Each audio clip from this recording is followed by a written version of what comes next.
Hello दोस्तों, स्वागत है आपका मेरे यूट्यूब चैनल पर। आज हम जीके का एक नया टॉपिक कवर करेंगे। तो हम स्टार्ट करते हैं सामाजिक एवं धार्मिक सुधार आंदोलन। इसमें हम स्टार्ट करते हैं ब्रह्म समाज। तो ब्रह्म समाज की स्थापना कब हुई थी? ब्रह्म समाज की स्थापना हुई थी 1828 ईस्वी में। तो ब्रह्म समाज की स्थापना कब हुई थी? 1828 ईस्वी में। और ब्रह्म समाज के संस्थापक थे राजा राम मोहन राय। इस बात को याद रखना कि ब्रह्म समाज के संस्थापक कौन थे? राजा राम मोहन राय। तो राजा राम मोहन राय ने जब ब्रह्म समाज की स्थापना की तो इन्हें अनेक उपाधियाँ दी गई। तो ये उपाधियाँ पूछी जाती है, जैसे कि आधुनिक भारत के जनक की उपाधि किसे दी गई थी? राजा राम मोहन राय को। तो राजा राम मोहन राय को आधुनिक भारत का जनक, पत्रकारिता का अग्रदूत, पुनर्जागरण का जनक, अतीत और भविष्य के मध्य सेतु, समाचार स्वतंत्र प्रेषण का अधिकारकर्ता, अकबर द्वितीय ने राजा राम मोहन राय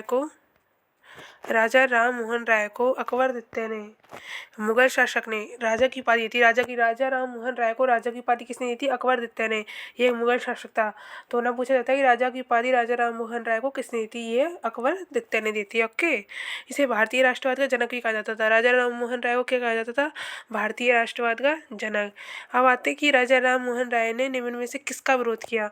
किस किस का विरोध किया? राजा राम मोहन राय ने जब ब्रह्म समाज की स्थापना की तो किन किन बुराइयों का विरोध किया था? इसने सती प्रथा का विरोध किया था, बाल विवाह का विरोध किया था, कन्यावध का विरोध किया था, बहु विवाह का विरोध किया था, जातिवाद का विरोध किया था।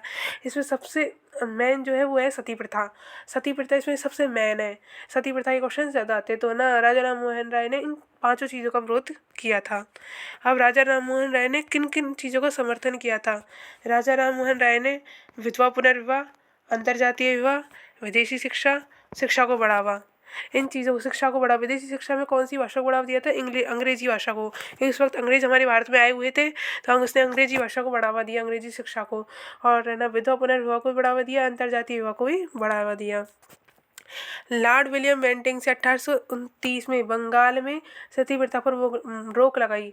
लॉर्ड विलियम बेंटिंक जो हमारा गवर्नर था भारत का उस टाइम पे, उसने 1829 में बंगाल में सती प्रथा पर रोक लगाई।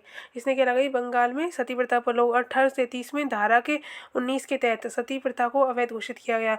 मतलब भारत में तो 1833 में ना सती प्रथा को अवैध घोषित किया गया और बंगाल में 1829 में। तो सती प्रथा पर रोक किन किन व्यक्तियों ने लगाई थी? तो लॉर्ड विलियम बेंटिंक ने लगाई थी और इसका साथ दिया था राजा राम मोहन राय ने। तो दोनों में से कोई भी ऑप्शन में आए तो वो करना है। और भारत ने लगाई थी 1833 में। अब देखो, सर्वप्रथम समाचार पत्रों की स्वतंत्रता को बढ़ावा देने की मांग सरकार ने सर्वप्रथम राजा राम मोहन राय ने दी। मतलब समाचार पत्रों की जो सरकार से मांग की थी सर्वप्रथम, उसकी स्वतंत्रता की कि हम समाचार पत्रों में कुछ भी अपनी जो भी हमको छपवाना है, हमारे देश से रिलेटेड कुछ भी छपवाना है, वो उसकी स्वतंत्रता की मांग राजा राम मोहन राय ने की थी। क्योंकि अंग्रेजों के टाइम पर समाचार पत्रों में कुछ भी छपवाने से पहले परमिशन लेनी पड़ती थी। इसलिए इसमें ना राजा राम मोहन राय ने निम्न पत्रिका और पुस्तकों की रचनाएं की। तो इसकी पहली पुस्तक है तुहफ़ात उल मुवैदिनी। क्या है? तुहफ़ात उल मुवैदिनी। ये फारसी भाषा में रचित है। कौन सी भाषा में रचित है? फारसी भाषा में रचित है ये। ओके, ये एकश्वरवादियों का उपहार है। इसे एकश्वरवादियों का उपहार कहा जाता है। इसे एकश्वरवादियों का उपहार कहा जाता है। और ये जो ब्रह्म समाज है इसे भी एकश्वरवादियों का समाज कहा जाता है। ओके, इसने ईसा के नीति वचन, शांति और खुशहाली पुस्तक लिखी, एक हिंदू उत्तराधिकार लिखी, संवाद कौमुदी था, प्रज्ञा चांद, मिरातुल अखबार, ये इसकी रचनाएं थी। अब आते हैं कि राजा राम मोहन राय ने किन किन सभाओं का गठन किया, किस किस की स्थापना की। राजा राम मोहन राय ने 1815 में आत्मीय सभा का गठन किया, जिसमें द्वारकानाथ ठाकुर भी शामिल थे। मतलब जो आत्मीय सभा का गठन राजा राम मोहन राय ने किया तो उसके साथ द्वारकानाथ ठाकुर भी शामिल थे इस काम में। तो ये स्थापना हुई थी 1815 में। 1817 में हिंदू कॉलेज की स्थापना की थी डेविड हेयर के साथ मिलकर कलकत्ता में। हिंदू कॉलेज की स्थापना कहाँ पे की थी? कलकत्ता में की थी 1817 में डेविड हेयर के साथ मिलकर। और वेदांत कॉलेज की स्थापना की थी 1825 में। ये राय ने की थी, मतलब राजा राम मोहन राय ने की थी 1825 में वेदांत कॉलेज की स्थापना। और सुभाष चंद्र बोस ने राजा राम मोहन राय को युगदूत कहा। मतलब ये सुभाष चंद्र बोस ने राजा राम मोहन राय को युगदूत की उपाधि दी थी। ये क्वेश्चन ज़्यादा पूछा जाता है उपाधियों में से। युगदूत की उपाधि राजा राम मोहन राय ने किसे दी थी? सुभाष चंद्र बोस ने दी थी। अकबर द्वितीय की पेंशन बढ़वाने के लिए राजा राम मोहन राय इंग्लैंड विलियम चतुर्थ के दरबार गई, जहाँ पर 1833 27 सितंबर को राय की मृत्यु हो गई। तो किसकी पेंशन बढ़वाने गई थी? अकबर द्वितीय। अकबर द्वितीय ने ही राजा की उपाधि दी थी राजा राम मोहन राय को, ये हमने पढ़ लिया है। तो ये इंग्लैंड विलियम चतुर्थ के दरबार गए थे, जहाँ पर 1833 27 सितंबर को राय की मृत्यु हो गई।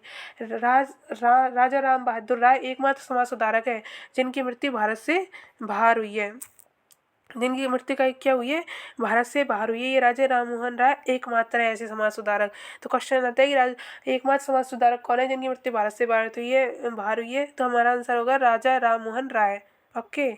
अब ब्रह्म समाज एकाश्वरवाद सिद्धांत पर आधारित है। मैंने बताया था कि ब्रह्म समाज एकाश्वरवाद समाज भी कहा जाता है, तो ये एकाश्वरवाद सिद्धांत पर आधारित है। राजा राम मोहन राय इंग्लैंड जाने के बाद ब्रह्म समाज की बागडोर रामचंद्र विद्यावागीश ने संभाली। राजा राम मोहन जब इंग्लैंड गए थे और उनकी वहाँ पे मृत्यु हो गई थी, तो जब इंग्लैंड गए थे तो उन्होंने ब्रह्म समाज की बागडोर रामचंद्र विद्यावागीश को दी थी। तो हम ऐसे याद कर सकते हैं कि राम नाम के व्यक्ति ने नहीं ब्रह्म समाज की बागडोर संभाली। ठीक है। हाँ देखो, भारत ने 19वीं सदी का पुनर्जागरण ये उच्च मध्यम वर्ग तक सीमित था। भारत में 19वीं सदी का जो पुनर्जागरण था वो उच्च मध्यम वर्ग तक ही सीमित था। तो ये हमारा ब्रह्म समाज कंप्लीट हो चुका है। इससे रिलेटेड कोई भी क्वेश्चन हो आप कमेंट बॉक्स में पूछ सकते हैं। Thank you.